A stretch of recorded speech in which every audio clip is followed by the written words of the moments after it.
Name is Lisa Jans and I'm also known as Job Coach Germany. Welcome! So I wish you a wonderful Saturday evening to all of you beautiful souls out there. If you want to spend a couple of minutes with me, then I would like to invite you to today's live, and I'm going to talk about the German education system. So I hope you already enjoyed your start into the weekend, had a nice little sit outside in the sun and got a little sun kissed. And maybe now you have some time to spare with me and learn a little bit more about the German education system. The reason why I'm talking about that is, first of all, because many of you guys always ask me about the German education system. Some of you want to know how to start an internship, how to start an apprenticeship, and also basically how the German education system is set up. And that actually leads everybody into their work life here in Germany, right? So if you have any questions with regards to the German education system, feel free to share that in the comments and I will be happy to share my knowledge about that. So let's start at the very beginning. So normally what happens is that we start going to school at the age of 6 or 7. So before that, you can always go to what we call Kinderkrippe or Kindergarten or Tageseltern, Tagesmutter. So that's kind of like a day nursery or just simply daycare, kindergarten, right? But it's not that we actually learn a lot of things there yet. So I remember when I started going to school, I was actually 7 at that time, which was already quite late. But at the age of 5 or 6, you will go to kind of like a public doctor who will then evaluate whether you are already mentally capable of going to school or whether you are still a child. Then obviously that doctor will also talk to your parents and ask whether you are already very keen on going to school and learning, or whether you are more into playing and still want to enjoy kindergarten time, something like that. And obviously this doctor also takes into account whether you are going through any changes, like your parents are moving or something like that, so like personal changes that could happen. So this is something that they will count into that evaluation of whether you go to school at the age of 6 or 7. Some can even start at the age of 5. So they will always estimate that around that time. And I remember when I started going to school, I was already able to write my name, but there were also children who didn't know how to write their name. So just to keep that in mind, I know from other countries that children are a lot more how would you say it, like they get into that learning mode already when they are in kindergarten, and they learn like the alphabet and numbers. And I know now from lots of my friends who are married and have children already, and those children go to kindergarten, that they are learning that. And there are different styles of kindergartens here.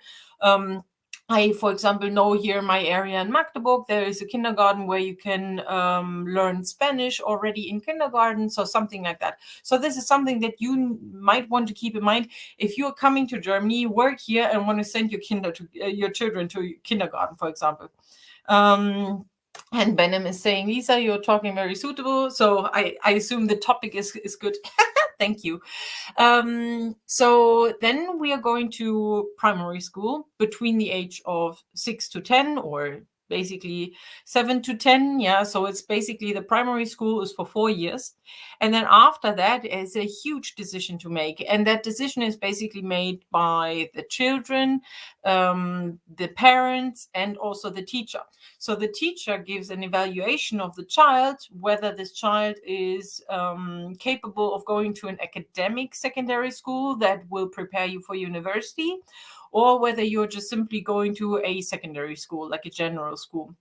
Nowadays it is like that the parents have most of the say in that. And this is also, in my eyes, a huge problem that we have, because a lot of people are pushing their children to go to an academic secondary school, what we call gymnasium, because the perspectives that their children then have if they finish that are higher, so that you can get a better job, or that you can then obviously study at a university and then afterwards get maybe higher paid jobs. But in my eyes, the children should still be the main focus, to say whether they actually want to go to an academic secondary school or not. So this is quite difficult because at the age of 10, you don't know whether you want to study later on or not. I mean, there are some children that are being prepared, or that already know that from the bottom of their heart, because obviously you're being like you always have the influence of your surroundings, of your family. And if you have a family full of doctors, I say, like one of my friends from school, I remember her entire family, they were doctors and general practitioners, or dentists or anything. It was clear that she would also go in that direction, and guess what, she's a doctor today as well. So basically that's how you are formed as a child, right? So at the age of 10, I knew that I wanted to go to academic secondary school, but I know that there are a lot of children that don't know that. And here's the really, like, the best part about our German education system. It's basically that it's very flexible, and at any point you can switch in between these. So if the teacher, for example, doesn't give you that recommendation to go to an academic secondary school, you can then first of all start at a general secondary school. Yeah, so something, we call that Hauptschule or Realschule. And that's basically where you then can start, and this just the general way of finishing your mandatory years in school. And then at some point you can also say, oh no, I feel like I want to learn more, or I want to switch to the gymnasium. You can do that. There are always tests involved in that, but still you can always switch. Or if you, for example, decided to go to an academic secondary school and then realize, and that happens most of the time in the very first years when you start going to a gymnasium, that you feel overwhelmed and then think, okay, no, I cannot do that anymore. It's too much for me. That's when you can also say, okay, I'm going and switching to the other school, to the general secondary school. Okay, and Aditya is asking how to get an internship. That's a very good question. So I will answer it right away. The internship is basically the same application process that you're going through. So an internship is normally designed for people who either don't know what kind of career they want to go into, or want to gain first professional experience. And most of the time, those of you students who are at universities, those of you are doing internships to gain practical experiences as well, and combine that with the theoretical knowledge that you gain at university. And the application process is simply the same. So you need to do networking, you need to find and search for jobs, you need to send applications, and that, I mean, the entire application package again, with your cover letter, your CV, your certificates, and the grades that you have in university, for example. Maybe you have letters of recommendation, or practical certificates from work. All of these things, you want to make sure that you send that. And now is the question for you, Aditya. Have you received any invitations to job interviews yet? Because if you haven't, that means there's something wrong with your job application documents. So you need to work on that again. If you have been invited to several job interviews, but you don't get the job, but so the internship in the end, then that means there's something missing in your preparation for your job, for the job interview. So feel free to check out the online course that I have out there. That would be perfect for you to do in order to get prepared for the application process for the internship. Or simply search through different YouTube videos that I have out there that might already be helpful. Or you can always feel free to contact me and work with me directly, individually. Yeah, so and the internship can be done at any point in time. The only problem is that some companies don't take interns anymore if they have already finished their entire studies. So that is a problem. That can be a problem at some points because many companies always say, no, you have to be an enrolled student in order to do an internship with us. Okay, so just to keep that in mind. So back to the German education system. Now, let's take that path. So when you are 10 years old and you then have the evaluation of the teacher, and the teacher, for example, says, no, the child is not ready to go to academic secondary school, then some of the parents are very eager and ambitious and just talk the teacher out of it and then say, okay, I don't care whether you give the recommendation or not. I will send my child to the academic secondary school, the gymnasium anyway, which is why there are certain issues at some points because the pressure and the workload is just simply can be very overwhelming. But this is not just happening in Germany. You've probably heard all around the globe that children nowadays feel overwhelmed in general, and that there are burnouts happening with children already who are in primary school, and that's just simply because there is so much pressure. And obviously, in my eyes, also because there's so much social media and also media in general and technology that we're using, that the children just simply don't get a rest anymore. Yeah, so no one of us, unless you turn off your phone for several hours and put it somewhere else. So there are very big issues with the way we are educating the future talents of ours, right? So anyway, basically the decision that you need to make is whether you want to do an apprenticeship or whether you want to study. That's basically the simplest way of how to put the entire question that you have to ask yourself at the end of primary school. And actually, we don't do it in that way, like, for example, in the United States, where you have this huge graduation party. There are certain little, like, what would you say, like a little ceremony maybe, but we don't wear these really cool outfits. It's just like saying goodbye to primary school, and then you go different ways. And let's go in that first direction. Let's say you decided you wanted to do an apprenticeship. That basically means that you will stay at a general secondary school until you're 15 or 16. Yeah, so if you stay in school until you're 15, so ninth grade, then it is Hauptschule. And if you stay until 10th grade, it's Realschule. Anyway, the mandatory time that you have to be in school in Germany is between the age of 6 until 18, until you have completed the 18th birthday. So you have to be 18 in order to finish school. Obviously, sometimes our school always starts in August, I think. And it depends on your birthday. If there are a couple of months left, then obviously that's no big deal, no issue. But at the age, so the general secondary school, like the Realschule, is normally designed in a way that you go to school until you're 16, and then when you are 16, or basically that's basically the 10th grade. So 10th grade up until 10th grade, so from 5th to 10th grade, that's the general secondary school. And that's when you still have normal classes like math, biology, chemistry, German, another foreign language, and all of these things.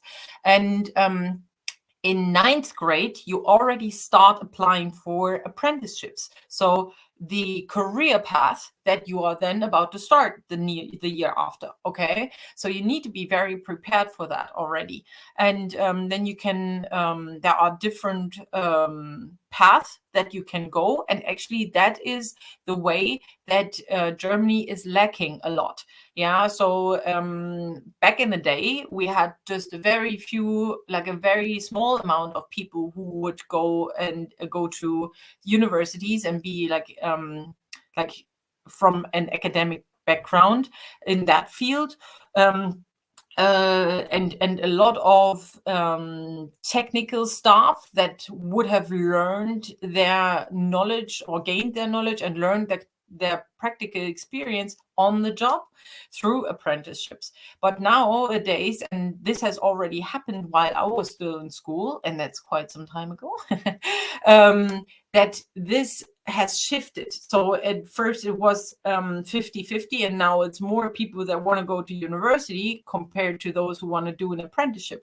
And that has obviously caused a huge lack of technical staff in Germany that have done apprenticeships and are like really professionals in their field compared to those who are academics. So we have a lot of people that are equipped and have studied, who can work in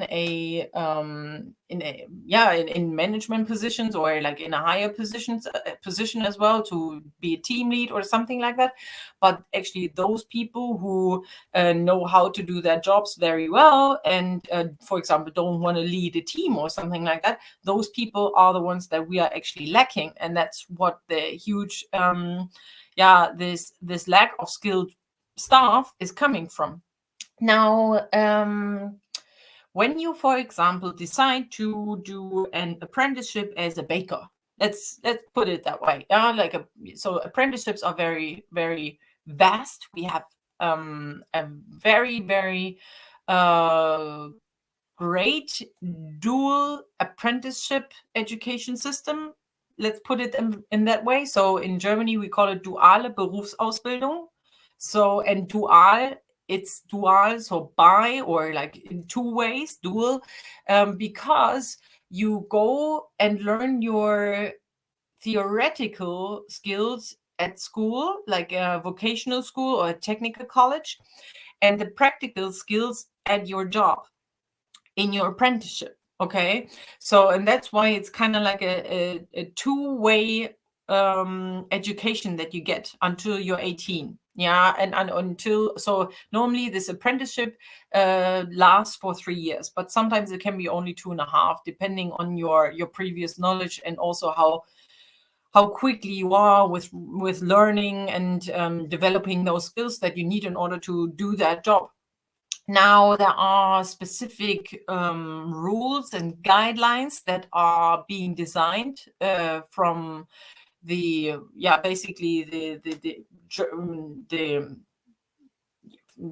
institute that comes up with all of the different curriculums that we need in the schools. And then you know exactly what this apprentice will learn in school, and also what this apprentice will learn at their workplace in their first year, in their second year, and in their third year. And then you have obviously your teachers in your vocational school or your technical college, which basically means you learn theoretical skills, not just math, German, a foreign language, but also everything that you need for your particular job. And then you also have this curriculum at your workplace, and there has to be a person that has a training certification in order to be able to understand, first of all, that curriculum, and to set up those lessons for you in school or in your workplace, in order to actually gain those practical skills that you need to do your job well.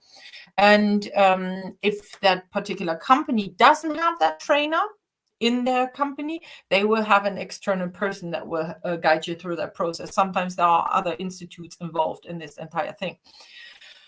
So that's basically what you start at the age of 16, depending on the depending on the field that you want to learn, or that you want to do your apprenticeship in. You get different sorts of salary, but you are being paid for the time that you are already on the job and learning there. So, for example, when you're a baker or hairdresser or an electrician, all of these people, when they are learning for those 3 years, they will be paid. Yeah, month by month, you get a a salary, and that is increased year by year. So in the first year you get a certain amount, in the second year you get a certain amount, and then in the third year you get the most amount. After that you have finished your technical, like you're an expert in your field, and then you get maybe a full-time contract. And also an increase in your salary because you have finished your learning career in that phase. And then you can go on to do further education, for example. Here it's very interesting what I've seen. So I worked together with two people that wanted to be coached by me and were coached by me. Who wanted to go into that apprenticeship field, because this is something that you can do as well wherever you are around the globe and want to learn or want to work here in Germany. There's always a possibility to start an apprenticeship. There was one that was into insurances, and I remember that the payment in the insurances field was roughly about 900 euros per month that this person will or receives in their first year. And then it increases roughly by 100 euros, sometimes a little bit more, 100, 150 euros. It increases year by year in that apprenticeship. So in the first year, you earn roughly 900 euros, and the next year 1,000, and then 1,100 in the third year. That's what you can expect in that particular insurance that I worked with a coachee. Another coachee of mine is very interested in working in the IT field. And IT here, I saw those are currently probably the best paid apprentices, because they start with roughly 950 to 1,000 or 1,100 euros even in their first year. And then it increases again about with 100 euros per month, per year of their apprenticeship. So this is something that you need to keep in mind. And also here for the apprenticeships, you have to go through the entire application process. So you have to do the job search, you have to talk to companies, you have to do the job interview, you have to obviously send your job applications, you need to do networking on all of these things. So if you're interested in that, you can always work with me. I would be willing to help you to find a great apprenticeship here in Germany. And that is also very helpful, or it's a very important question for you to ask during the job interview, whether there are any prospects for you to stay in the company after you have finished your apprenticeship, because that is the most important question that you want to ask, whether you can stay with that particular company, or whether after you have finished your application, your apprenticeship, and have graduated from your vocational school, whether you can stay with them or have to apply for a new company again. Okay, so this is a great question that you can note down. So that's basically the one part. There are also other parts, but this is basically the part of the apprenticeships. And this is also very, very flexible. Again, you can still go to gymnasium afterwards, or get your university entry certificate otherwise as well. Also, what I wanted to say is that this two-path way of apprenticeship, so that you get the practical knowledge at your workplace and the theoretical knowledge in school, is very, very attractive, and it has a very good reputation. So such a good reputation that we have representatives from Germany that go to different countries to implement this system in other countries. Okay, so it has a very, very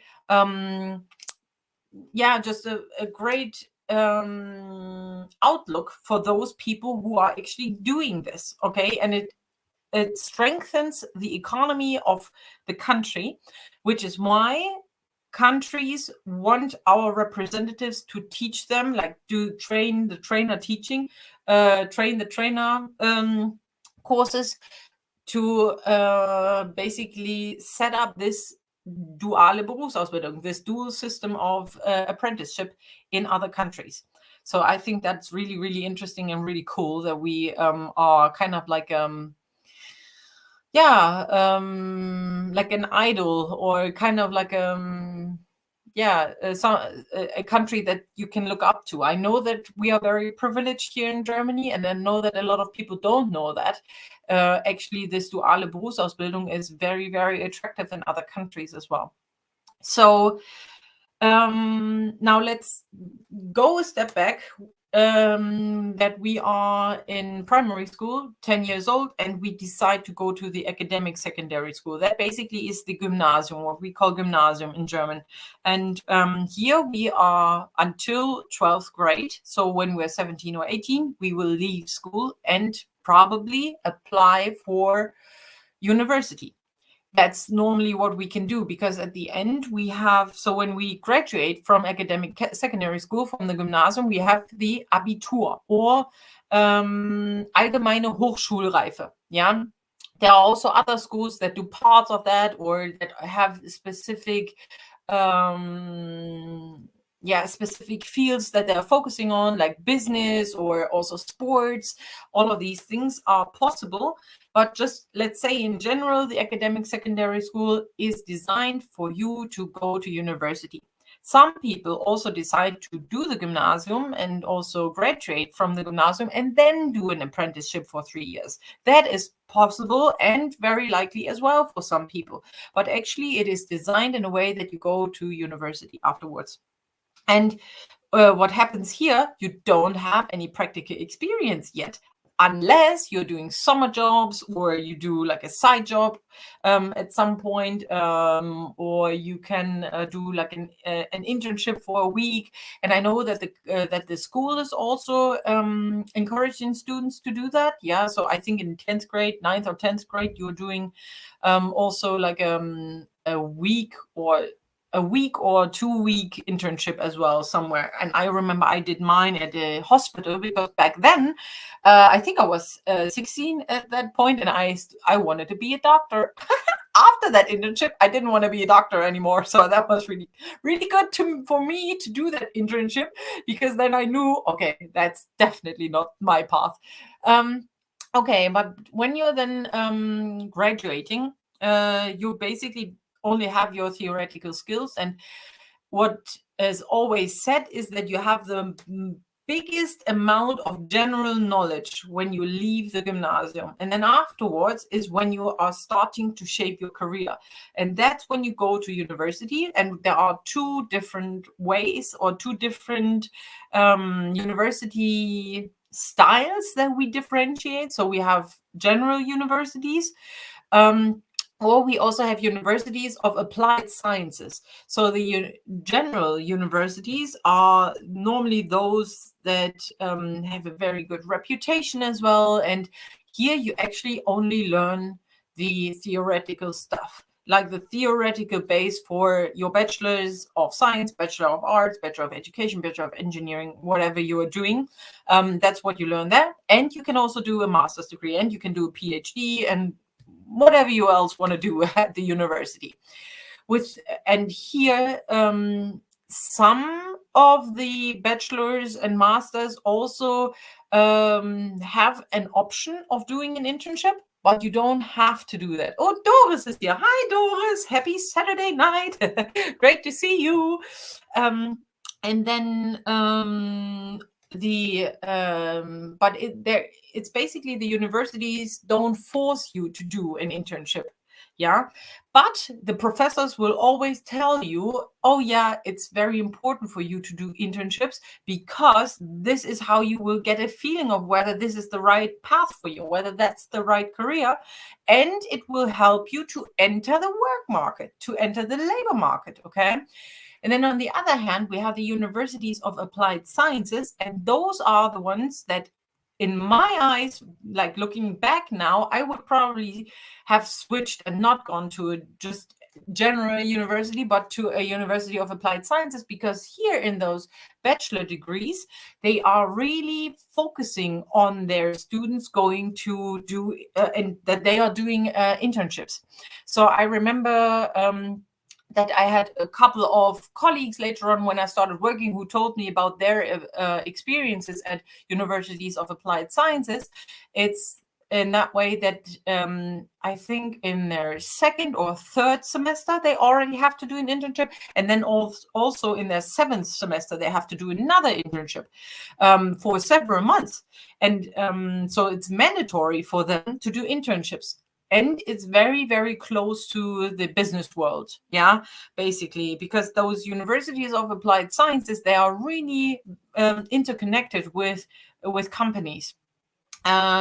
Universities in general are also connected with companies and have a huge potential through their alumni, huge potential through their cooperations.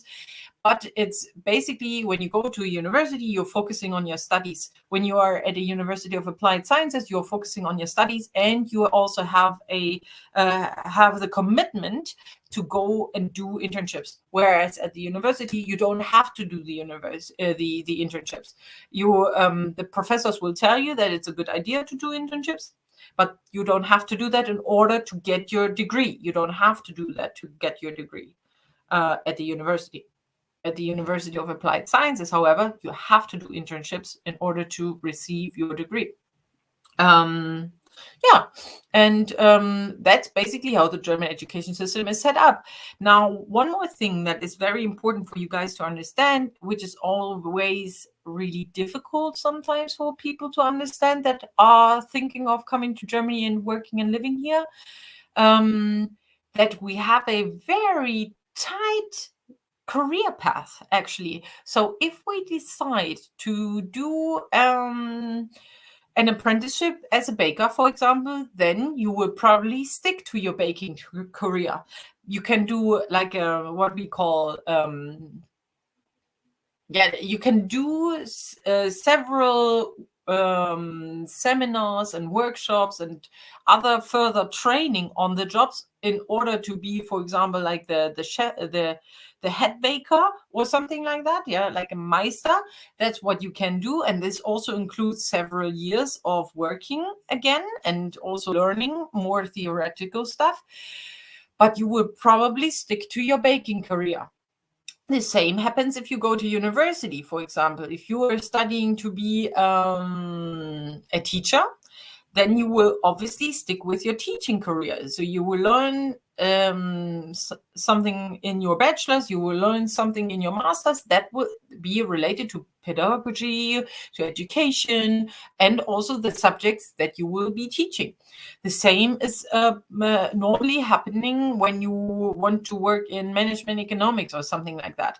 Then you are doing a bachelor's in management economics, and then you are going on for your master's in, let's say, for me, human resources, or you would go to logistics, or like something that, for example, my brother is studying is entrepreneurship, all of these things. So you would stick to that field.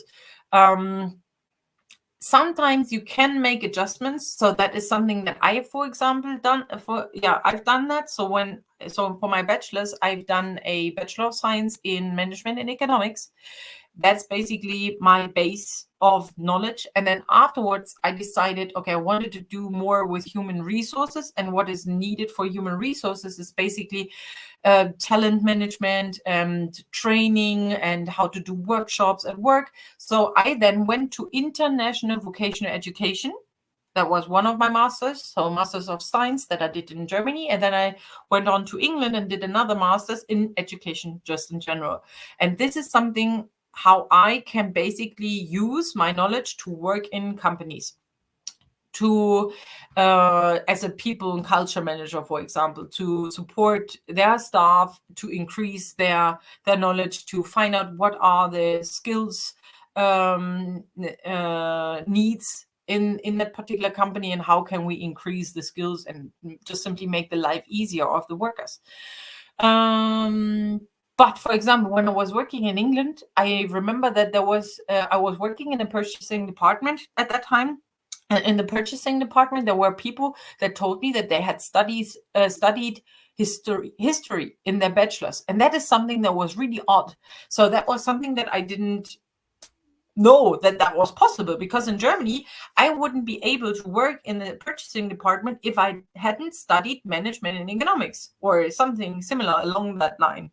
I wouldn't have been able to find a job in the economics field or business field if I hadn't studied business economics, something like that. If I had studied history, I would have to go in a field of history. Okay. So that is something that is very peculiar about the German education system. You can always switch in between, but it always takes time to learn a new career path, basically, and learn a new skill, learn, for example, towards a new bachelor's. And that is something that I nowadays see is something where the German labor market is switching, especially due to the pandemic and the technology change and digitization and all of these things, and just simply because we are lacking skilled workers everywhere. So nowadays companies are more flexible with regards to the degrees that you have. As long as you can state why you want to work with that company and how motivated you are and how you can commit and also contribute to that particular job that you want to do, there is a chance of you getting that job. However, there will always be a higher chance of getting a job in that field that you have, for example, studied or learned before. Now, also, again, just one more thing with regards to the universities and also studying towards a degree or also doing an apprenticeship. So after the apprenticeship, you can always do the Abitur afterwards as well. And you can always try to work towards getting an entry certificate for the university. That's possible. Also, you can always say, okay, after the gymnasium, I'm not going to university, I'm doing an apprenticeship. Or what could happen, you go to university, and after the university, you say, I want to do an apprenticeship. That is very rare. What happens most of the time, if the university is too difficult for the student then decides, okay, I'm dropping out, I'm quitting, I don't do the university degree anymore, I do an apprenticeship instead. That is possible as well. So at any point, you can always switch in between these different lines. So even if it sounds really, really scary for 10-year-olds to decide whether they want to go to the general secondary school or whether you want to go to the gymnasium, there's always a possibility to change afterwards. It's just probably a little bit more complicated. But the possibility is always there. So, and that's basically everything that I wanted to share with you guys about the German education system. So let me know in the comments what you think about that, whether you find that difficult or confusing. I wish you a wonderful rest of the weekend. Enjoy the sun. Maybe you have a little barbecue party, because that's what I'm about to do now. Bye-bye. Have a good night.